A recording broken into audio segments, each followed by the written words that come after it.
You see, the thing about Las Vegas is that it was never really about the money. Not really. It was about the feeling. The feeling that you could be someone else for a weekend. The feeling that luck was a real, tangible thing you could almost reach out and touch. The feeling that you were getting away with something. But walk down the strip today, and you get a different feeling. The feeling that they are the ones getting away with something. This isn't a story about a city getting more expensive. It's a story about a city that changed the rules of the game. And it's a warning about what happens when the fantasy we're all sold comes with a price tag none of us can afford anymore. Have you ever felt like a place you loved doesn't love you back anymore? Like an old friend who suddenly doesn't recognize you, whose eyes just glide right past you in a crowded room? That's the feeling you get in Las Vegas now.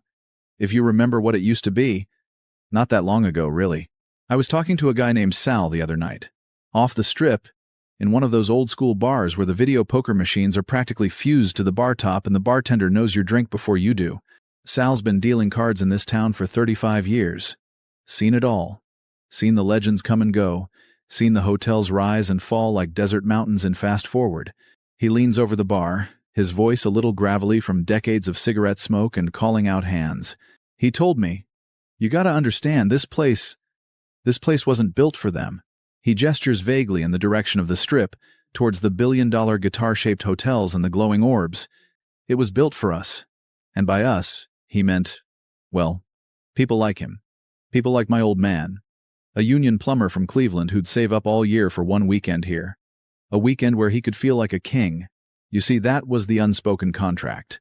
The deal Vegas made with America.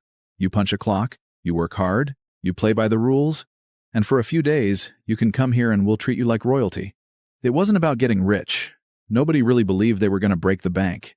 It was about the possibility. And more than that, it was about the value.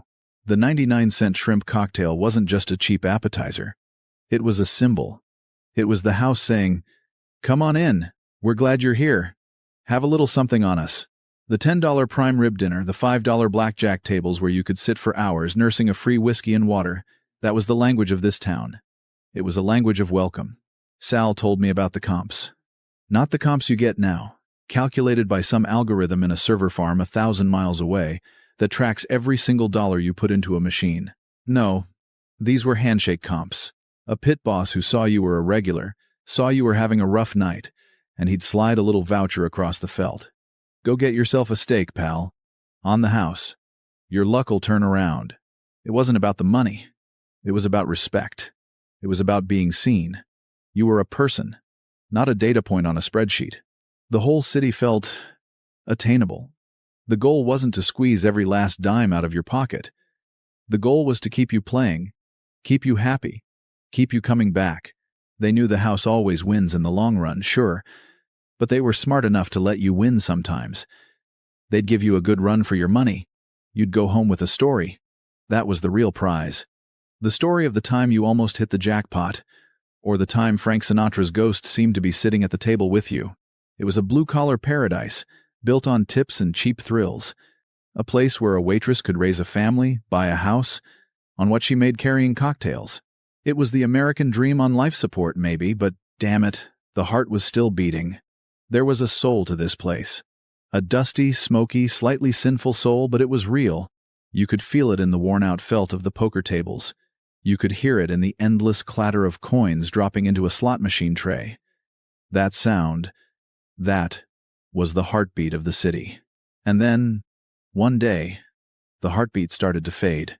It didn't happen overnight. It was a slow creep, a frog in boiling water. For Sal, the first sign, the first real crack in the foundation, was the parking. It sounds stupid, right? Parking? In a city built in the middle of a damn desert with all the space in the world? But yeah, parking. For 50 years, parking was free. It was a given. It was like oxygen. You drove to a casino. You parked your car. You went inside. Simple. Then one day, one of the big corporations on the strip put up gates, and a little sign with a dollar figure on it.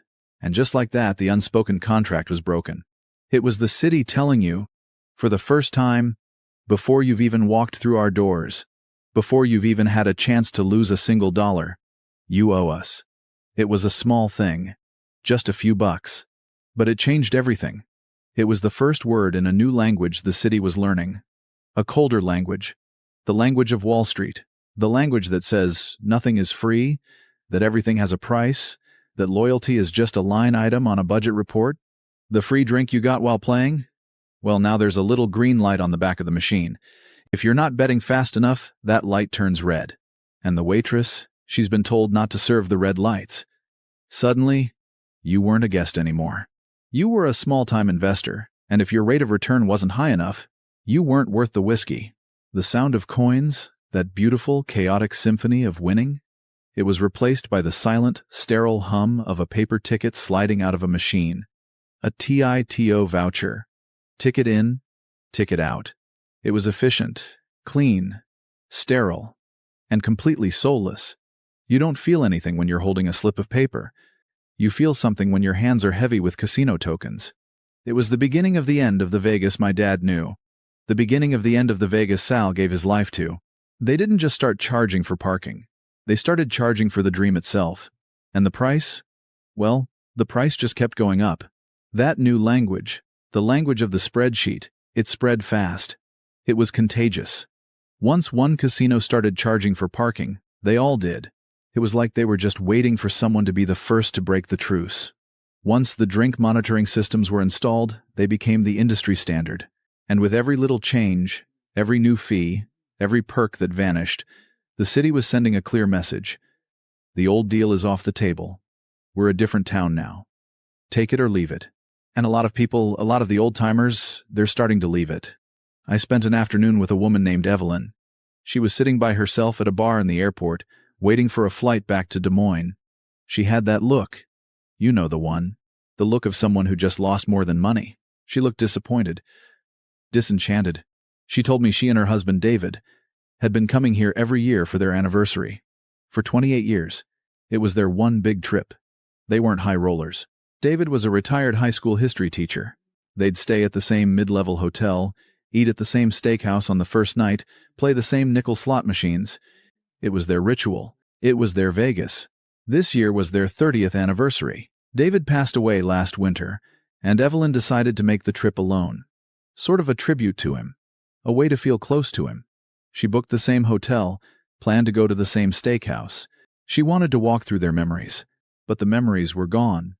The hotel, she said, was unrecognizable. It had been renovated into some kind of ultra-lounge, all white leather and purple lights. The front desk clerk, who didn't even look up from his screen, informed her of the mandatory $50 a night resort fee. She asked him what that was for. He mumbled something about access to the fitness center and in-room Wi-Fi. Evelyn doesn't use a fitness center. She just wanted the room she'd always stayed in. She went upstairs, and the room was half the size and twice the price of what she remembered. The little coffee machine was gone, replaced by a private bar with a $10 bottle of water on a sensor. If you pick it up for more than 10 seconds, you buy it. That night, she went down to their old steakhouse. But it wasn't there. It had been replaced by a celebrity chef's sushi concept restaurant. She looked at the menu. The prices looked like phone numbers. She said she stood there, in the middle of the casino floor, and just felt foolish. An outsider. An antique. She told me, her voice quiet. It feels like going back to the house you grew up in, only to find strangers have bought it. The walls are the same, but it's not home. Nothing is where it's supposed to be. And you realize, with this terrible sinking feeling, that you don't belong there anymore. That's the story I hear over and over again. The city they loved has become a cold, efficient machine for extracting wealth. And the fuel for that machine is no longer the thrill of the gamble. It's the resort fees. It's the $25 cocktails. It's the $100 tickets to a DJ.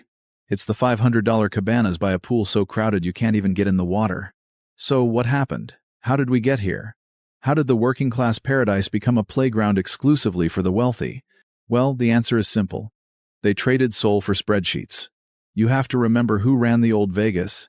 It was guys who came up through the casinos. Guys who understood the psychology of the gambler, because they were gamblers. Even the mob guys, for all their sins, they understood the business. The business was getting people in the door and keeping them at the tables.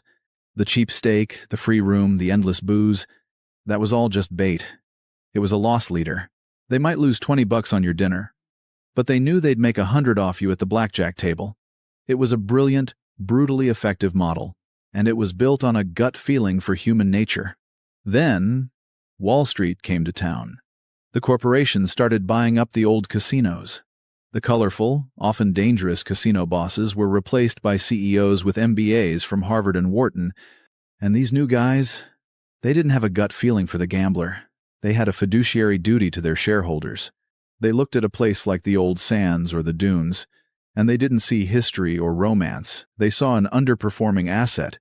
They looked at a $10 prime rib dinner, and they didn't see a happy customer. They saw a negative number on a quarterly report. And so, the gut feelings were replaced by data analytics.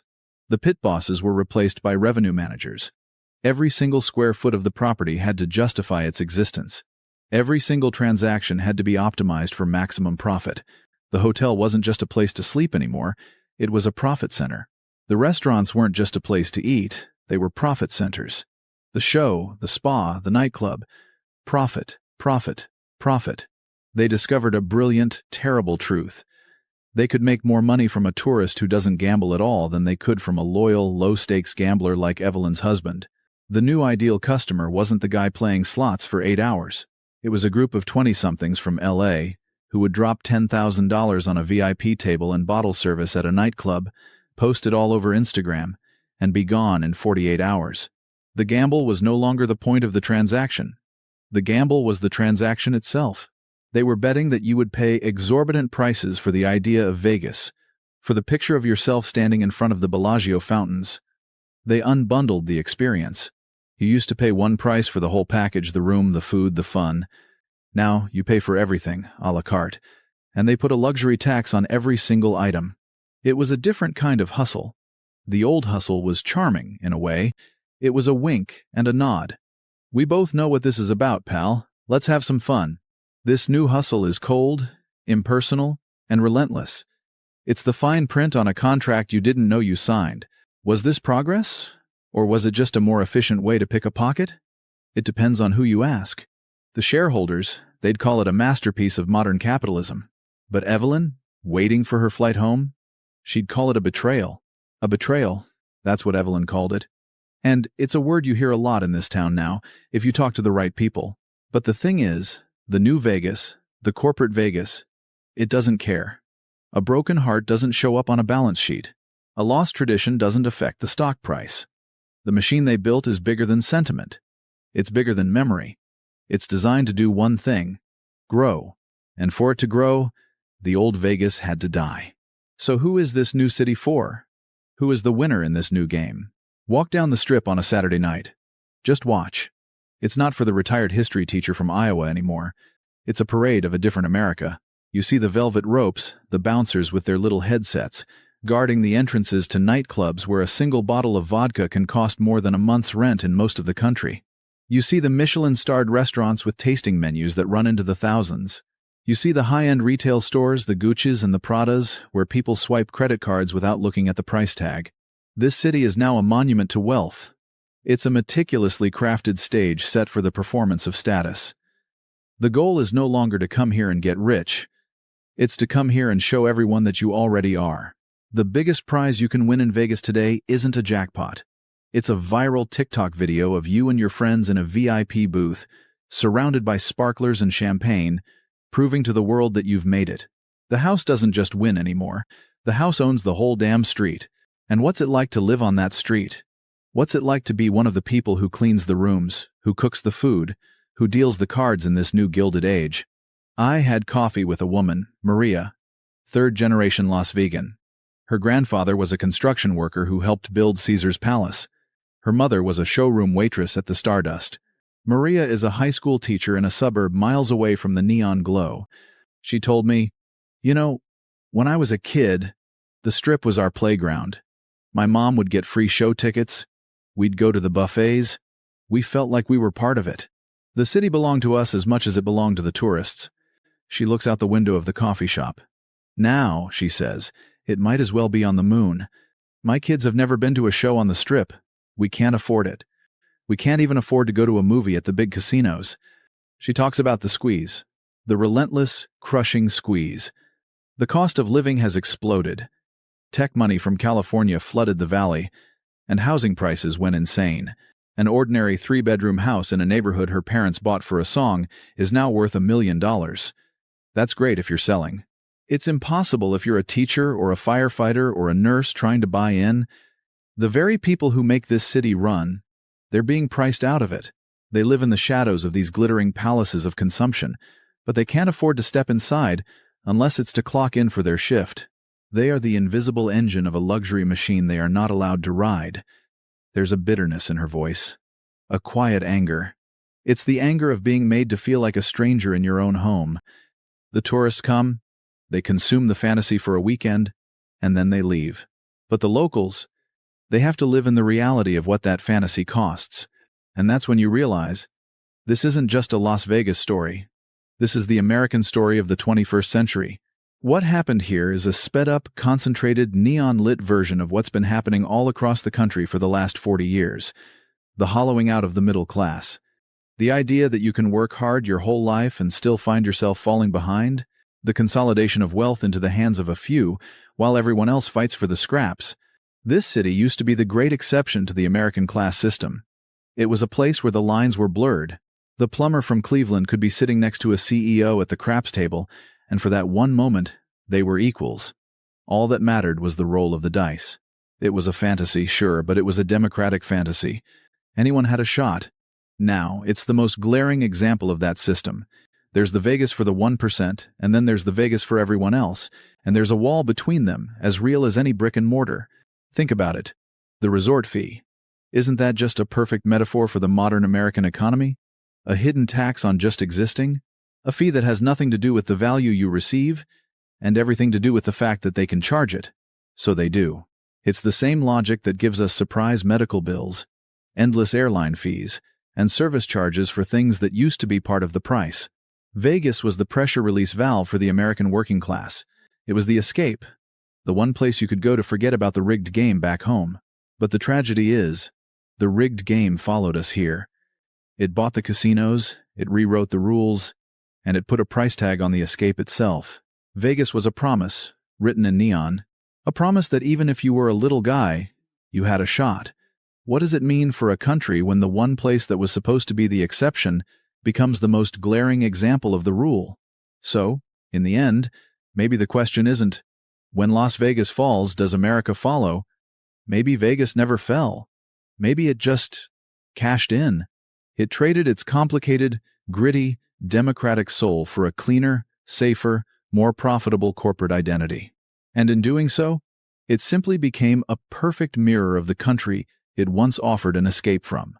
We didn't just lose the cheap shrimp cocktails and the $5 blackjack tables. We lost a shared idea. A place, real or imagined, where the odds weren't completely stacked against the little guy. A place built on the promise of a lucky break. The old Las Vegas was an American fantasy, to be sure, but it was a fantasy we could all afford to visit. The new Las Vegas is a fantasy too, but it's a far more exclusive one, and that forces us to ask a much harder question. When the escape hatch is sealed, and the carnival starts charging a fortune just to get in the door, what happens to the dreamers? What happens when the last honest gamble isn't on the cards, but on whether you can afford to live in the world the house has built all around you? If this story meant something to you, let me know your thoughts in the comments. What's your Vegas story? Subscribing lets us keep digging into the stories that matter. Thanks for listening.